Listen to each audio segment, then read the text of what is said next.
Gulf of Oman, 4:15 am local time.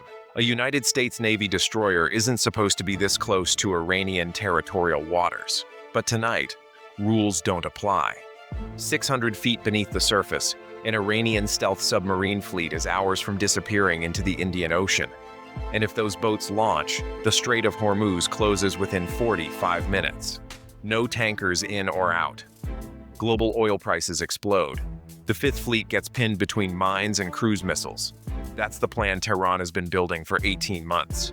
But 3 hours ago, Washington stopped watching and started moving. At 4:17, the dry dock entrance at Bandar Abbas goes dark. Not a power failure. A deliberate blackout. Iranian engineering crews lose their overhead lighting. Welding arcs vanish. The massive submarine pen, carved into coastal limestone, drops into artificial night. Alarm sirens don't sound. Because the sensors never saw anything. No radar contact. No periscope wake. No surface chase. The first indication that something is wrong comes when a single diver's rebreather leaves a tiny string of bubbles against the concrete ceiling of the outer harbor. That diver is Master Chief Jason Brandt. 22 years in naval special warfare. 15 combat deployments. He's been inside 3 submarine pens before. Never this deep. Never this fast. And never with this little support. Behind him, 14 other SEALs swim in a loose combat formation. Black combat rubber suits. Closed-circuit rebreathers that leave no bubble trail. Underwater navigation units strapped to their wrists. Each man carries 80 pounds of explosives, shaped charges, and suppressed assault rifles. Their objective isn't to sink the submarines. That's for the Tomahawks. Their job is much worse. They have to make sure the submarines can't leave. At 4:19, Brandt's team reaches the first anti-swimmer barrier. Iranian naval engineers copied Russian design. Steel mesh. Pressure sensors. Acoustic detectors. Standard stuff. What isn't standard is the gap Brandt's intelligence team found 6 weeks ago using satellite thermal imaging and intercepted maintenance logs. A 5-foot section where the barrier bolts were never replaced after corrosion damage. 2 SEALs slide through first, then the rest. No alarms, no lights. The Iranian watch commander, sitting in his glassed-in control booth 300 yards away, takes another sip of sweet tea and never looks up. At 4:21, the inner basin opens up. And this is where the mission changes. Satellite photos showed 3 submarines, 2 modified Kilo-class boats, and a domestically produced Fata-class stealth submarine. But Brandt's night vision goggles now show 5. 2 additional hulls, covered in radar-absorbent material, sit in floating dry docks near the rear maintenance bay. Iranian intelligence played the long game. Hidden construction. Launched at night. No public ceremony. These boats aren't supposed to exist.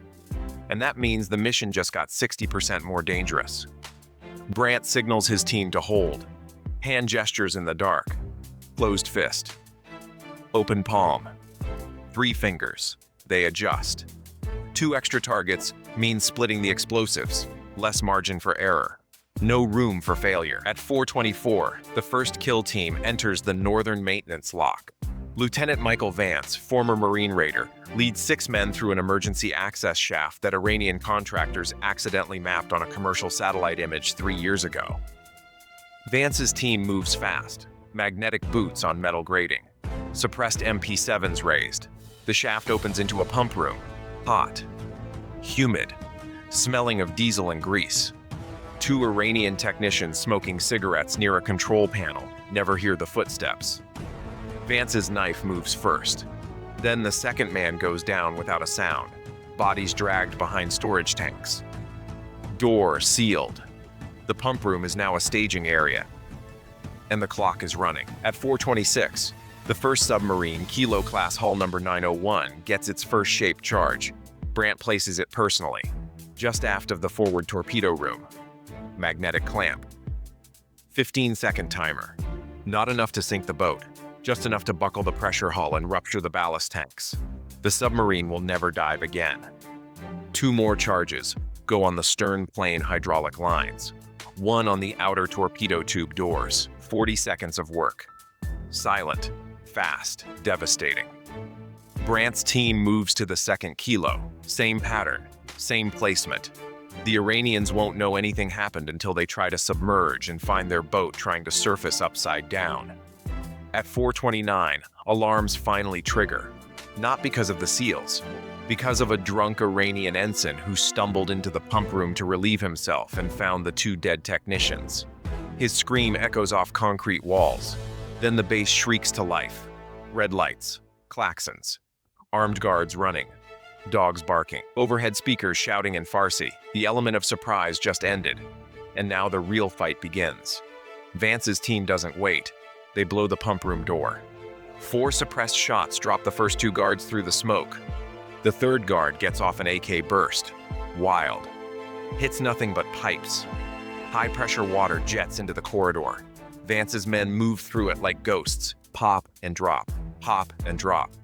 3 more guards down in 4 seconds. They clear into the main equipment bay. 50 meters of open industrial space. Catwalks above.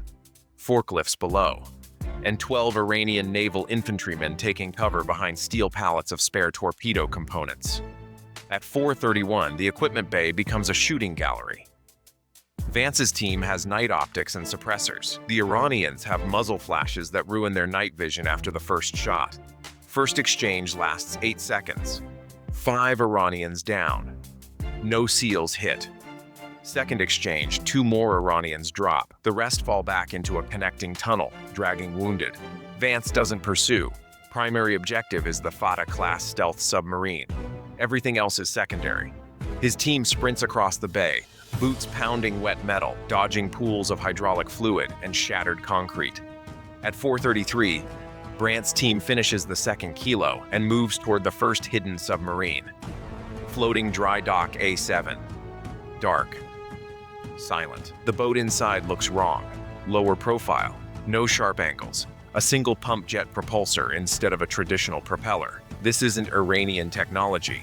Russian Yasin-class influence. Maybe Chinese help. But the hull is real. And it's almost ready to launch. Brandt climbs onto the dry dock walkway, shape charge in hand, when a spotlight hits him from above. A guard tower, one that wasn't on any blueprint. 3 Iranian machine gunners, PKM belt fed. 30 seconds of firing angle before Brandt can reach cover. The machine gun opens up at 4:34. 62 rounds chew through the walkway. Sparks fly. Metal screams. Brandt dives sideways, hits the water hard, and surfaces under the dry dock structure. His team returns fire from 3 positions. M4s with 77 grain OTM rounds. Suppressed, but not silent. The sound bounces off the limestone walls, disorienting the Iranian gunners. 2 of them go down in the first 3 seconds. The third drops his weapon and runs. Brandt climbs back onto the walkway, wet and furious, and places the charge on the stealth submarine's outer hull. Then a second charge. Then a third. He wants this boat to never see daylight. At 4:36, the base commander realizes what's happening. This isn't a raid. It's a targeted demolition. He orders the inner harbor gates closed, massive steel doors designed to seal the submarine pen from the open sea. If those doors close, the SEALs are trapped. No exit, no extraction. They'll fight until ammunition runs out, then die against concrete walls. Brandt hears the gate mechanism rumble to life. Deep vibrations through the water. He calls Vance on encrypted radio. 2 clicks. Danger close. Vance calls back. 1 click. Understood. At 4:37, Vance's team reaches the gate control room, 2 stories up. Spiral staircase. 4 Iranian electricians and 2 armed guards. The guards see Vance first, but hesitate for half a second. That's all it takes. 2 rounds to the chest, 1 to the head. The electricians raise their hands. Vance doesn't have time for prisoners. He shoves them aside, pulls the main hydraulic release lever, and the gate mechanism grinds to a halt. Gears strip, metal shears. The doors stop 5 feet apart. Enough for the SEALs to escape. Enough for the Iranians to know they lost control. At 4:39, the second hidden submarine becomes the final target. Floating dry dock B2. Smaller than the first, but faster. A coastal stealth boat designed for swarm attacks in the strait. Brandt's team is low on explosives. They used more than planned on the 2 extra submarines. 3 shaped charges left, enough to disable but not destroy. Brandt makes a command decision. He places all 3 on the pump jet propulsor housing. Blow the entire stern section. The boat won't move under its own power ever again. It becomes a floating bunker, useless for its intended mission. At 4:41, Iranian reinforcements arrive. 2 truckloads of Revolutionary Guard naval infantry, body armor, helmets, night vision. These aren't base security guards. These are dedicated fighters. They deploy in tactical formation. Fire and maneuver, suppressing fire from 3 directions. Brandt's team takes cover behind the dry dock structure. Rounds ricochet off steel plates. Concrete dust fills the air. 1 SEAL takes a round to the plate carrier. Knocked down but not out. He rolls behind a forklift and keeps shooting. Another SEAL gets grazed across the helmet, ringing ears. Blurred vision, he shakes it off and reloads. At 4:43, Vance's team hits the Iranians from the flank, coming out of the equipment bay, firing into the exposed right side of the formation. The Guard infantrymen are good, but they're not prepared for a 2-front fight inside their own base. 6 go down in the first volley. The rest break contact, dragging bodies, falling back toward the main barracks. Vance pursues for 50 meters, then stops. Primary objective complete. All 5 submarines disabled. Time to leave. At 4:45, the SEALs converge on the extraction point, the same lockout chamber where they entered. But the water level is dropping. The Iranians opened a discharge valve, trying to strand the SEALs in a dry basin. Brandt calls for emergency extraction. No response on primary channel. He switches to secondary. 2 clicks, then 3. A distant rumble. Not from inside the base. From outside. From the sea. At 4:47, the Persian Gulf surface explodes. Not with fire. With speed. 2 U.S. Navy combat rubber raiding craft, each powered by 300 horsepower outboards, cross the outer harbor at 50 knots. Gunners in the bowfire covering bursts at Iranian searchlights in defensive positions. The boats don't stop. Don't slow. They crash through the partially open harbor gates, sending up plumes of white water and slide into the inner basin. Brandt's team drops their empty magazines, picks up their wounded, and wades into the chest-deep water. The first car takes 7 SEALs. The second takes 8. The coxswains reverse throttle, engines screaming, and the boats rocket back toward the open sea. At 4:49, the Iranians get their last shot. A Zu-23 anti-aircraft gun on the northern pier opens fire. Twin 23 mm barrels, high-explosive incendiary rounds, normally used against helicopters, very effective against rubber boats. The first burst misses by 10 feet. The second burst hits the water 5 feet off the port side of the second RRC. Shrapnel tears through the boat's side. It starts taking on water fast. Brandt orders everyone to the first boat. 15 SEALs on a craft designed for 8. Water laps over the tubes. The outboard engines strain. But they keep moving. At 4:51, the Zu-23 fires again. This time, it doesn't miss the boat. It misses the SEALs entirely because a Tomahawk cruise missile, launched from the Us-Ross 100 miles south, arrives at Mach 0.8. The warhead detonates directly on the Zu-23 position. The gun, the crew, and 50 feet of concrete pier vanish in a fireball that illuminates the entire harbor. Iranian survivors stare at the mushroom cloud rising over their destroyed defensive position. No more pursuit, no more fire. The fight is over. At 4:53, the CRRCs clear the outer harbor and enter international waters. A U.S. Navy MH-60R Seahawk helicopter drops flares to blind Iranian coastal radar. Another Seahawk hovers low over the boats, gunners watching the shoreline for any last-second attack. There isn't one. The Iranians have bigger problems. 5 submarines crippled, a dry dock flooded, a pump room destroyed, and 18 of their best naval infantrymen dead or wounded. All in 38 minutes. At 4:55, Brandt counts heads. All 15 SEALs, all alive. 2 wounded, 1 seriously. The corpsman is already working on the head injury. Plasma going in, airway secured. He'll make it. Brandt radios the mission code word to the Ross. Midnight basket. Mission success. All targets neutralized, no captured personnel, no lost equipment, nothing left behind but empty shell casings and Iranian confusion. At 4:57, the Ross launches a second Tomahawk wave, not at the submarine pen, at the nearby communications relay station. Tehran won't know what happened here for at least 6 hours. By the time they figure it out, the stealth fleet is already dead in the water. The Strait of Hormuz stays open. The Fifth Fleet stays dangerous. And the Islamic Republic of Iran just lost 18 months of covert naval construction in less time than it takes to watch a TV drama.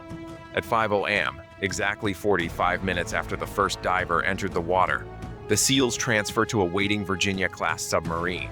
The CRRCs are scuttled, sunk in deep water. No evidence. No fingerprints. The submarine dives and turns south, disappearing into the thermal layer.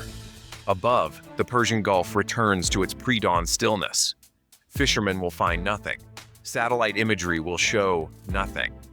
The Iranians will scream about sabotage, but they'll never prove who did it. They'll never know how 15 men walked into their most secure facility and broke their most expensive toys. 5 submarines. 0 launched. 0 threats. The United States Navy doesn't talk about missions like this. They don't hand out medals in public.